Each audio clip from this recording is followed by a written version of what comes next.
Hello, greetings. So, time for another Gorian topic. And today I want to discuss world reduction. So, you might ask, what does world reduction have to do with the Gorian lifestyle and what is world reduction? Well, today we are discussing the books and basically how they are interpreted for those that choose them as a guide for their lives. Now, for those of us who are considering ourselves to be basically just philosophical Gorians, such as myself, that do not really follow the society in the books. I don't try to adapt the society in the books to how I live my life. I just go by the philosophy. World reduction doesn't really have much to say, but for those that are more reconstructionists, it can be quite important, and especially for the quote thumpers, they seem to be forgetting some things. Now, what is world reduction? World reduction is when you have a piece of fiction and you only focus on what is important for the story you are trying to tell. Now, for example, take Star Trek.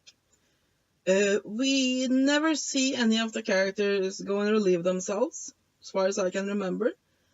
And it is never addressed just how the Enterprise, pick one, any Enterprise, toiletries work. Now, if we go by the logic of quite a few Gorians I know, that would mean that no, there are no toilets in the Star Trek universe. Nobody ever shit.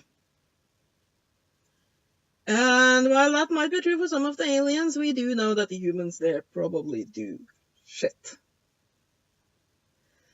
And yeah, world reduction would be that basically in a fictional setting, it is very difficult to address absolutely every area. So you address the areas that are important for the story you are telling. All fiction do world reduction to some degree. Some things, of course, have more information than others. Some only focus on the important parts, while others are extremely detailed, but all have some world reduction. And the Gor books are one of those that have a lot of world reduction. There's a lot of things in them that are just not addressed. So the problem with this, when it comes to interpreting it, I can't talk today, for the Gorian lifestyle, is that I have a big tendency for people to misunderstand things because it doesn't happen directly in the books, and as such it is no, it doesn't exist. For example, in the book so far, there's not a lot of free women that hasn't ended up enslaved. There are quite a few have been enslaved, then freed, then enslaved again, and yeah. But anyway, most free women there end up as slaves, and most of the female characters are indeed slaves. Now, however, the author has said that around 90% of the women of Gor are free. So the problem here is that a lot of people, especially those that hasn't so much read the books, but more gone by quotes and such, they then say, oh no, all the women in the Gor books, they are slaves. So therefore there is absolutely no place for free women, because they are all slaves. All women end up as slaves, and if a woman isn't a slave, she isn't a woman, blah, blah, blah, blah, blah, blah. But in fact, if you go by what the author says, 90% of the women are indeed free. But I mean, it's not just this, it's a lot of things. A lot seem to think that, oh no, there's warriors and scribes, and basically those big castes. That's all there are. Almost everybody is in those castes. No, there's a minority of people that are in those castes, but they are more interesting to tell stories about. There are far more bakers and merchants and shoemakers and all of the people that are needed to have a society go around. So yeah, now most Gorians in the books do not run around on tarns and kidnap women off bridges. Most are in their shop making shoes and bread and everything else and live fairly uneventful lives. They have a free companion, maybe they have a slave, they get a kid every 3, 4, 5 decades, raise that child, and have a pretty normal life. And I think that knowing that world reduction is a big thing within the Gor books, it is as important to look at what is not there as what is there. And one of the ways to do this is to look at actual societies that has been very similar to what the society in the Gor books are.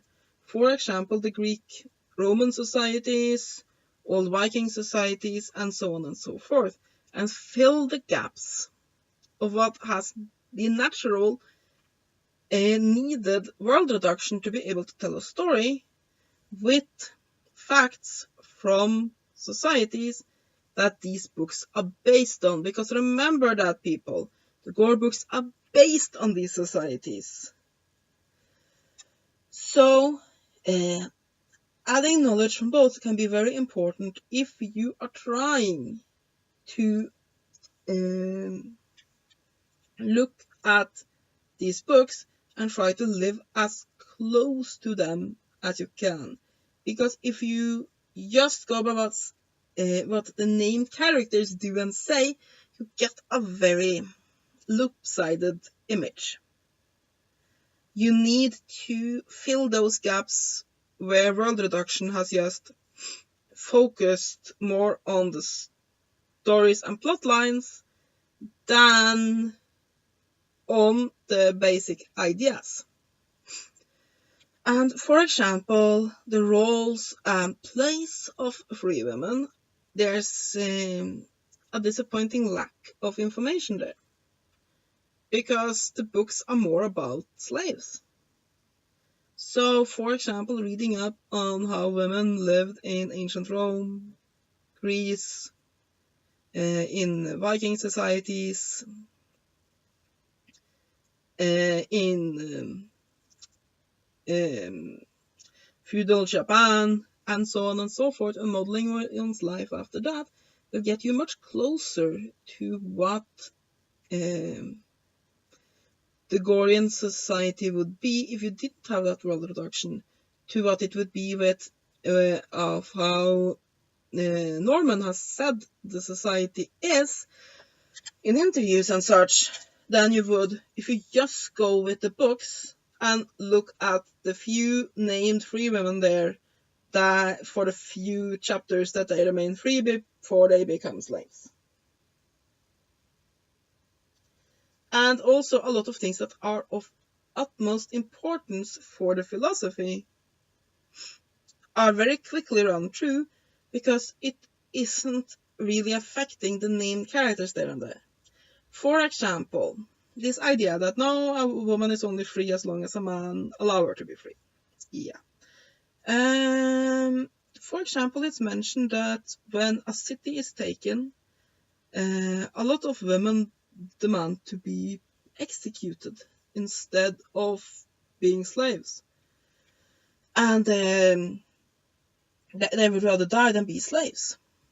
And they are the ones that are celebrated as the true free women. Because when you are willing to die rather than be enslaved, you are free. Nobody can take it away from you then, because you can always find a way to kill yourself. So they are the ones that say no, they were free women from the start, while actually the women that allow themselves to be then be taken as slaves, they have said no, they were slaves from the start, they just had the privilege of freedom. And that's so extremely important. It is so fundamentally important for the idea of freedom, both for women and for men. But it's written about in 2 sentences or so. Perhaps 3, something like that. Yes, blah, blah, blah, blah, blah, done. Because if you get your hand out of your pants and your dreams of mastery and slavery and change and whips and all of that out of your head for a few seconds to just think about that concept, what it say is that as long as you value your life more than you value freedom, you are a slave. Because then the only reason you can call yourself free is that somebody else allow you. Because there's always somebody stronger than you out there. Even if you have a big, bad, axe-wielding, free man giant, there's always somebody who, either one person or a group, are stronger than him and can take him down and force him into slavery if he will then allow it by not fighting to the death.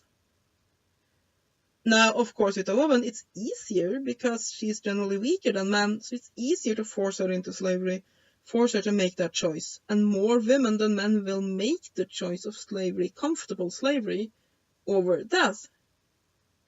But remember that little thing there, that those that choose to accept slavery, then they were considered that no, they were slaves the whole time. They were just masquerading as free women, while the ones that choose death were the ones that were the true free women. And those little things are so easy to miss because of world reduction. So it's important to, when you read the books, to look at those little tidbits, because those are often where the true philosophy lie, and they give hints to the greater society within the books, rather than just things that happen to the main characters of that book. Now, if you're reading the books just for the storyline, of course, you don't need to do that. Then it's not important. But if you are reading the books to try to construct from it a philosophy and lifestyle to live by, then it is important to look at the greater whole. The greater whole you find in interviews with the author, in the little tidbits of information that you can find around that isn't just the glorified, here are the pretty slaves that most of the book's storyline is about, and in the philosophies and societies that inspire the books. That's where you will find the missing pieces to construct a whole from it, because the books are world reduced. They have to be able to write a story. Remember, the main function of the Gor Saga is to be a science fiction tale. It's a science fiction tale about fighting alien races, unaging people, alien creatures, an alien world, nations clashing, all of that good stuff. But in making the stories interesting, all the little details about daily life, all the little details about the philosophy have gotten less space than it deserves. And when keeping world reduction in mind, it is easier to find a way to sort this out and fill in the gaps where world reduction has removed crucial elements to be able to form a lifestyle out of it. Because the books were never written to be a lifestyle guide. They were written to entertain as a science fiction tale. And taking that science fiction tale and making it into a functional lifestyle, you have to fill those gaps. Because if you don't, you are left with an incomplete image. I hope you have enjoyed this video. Have a great day, and be well all.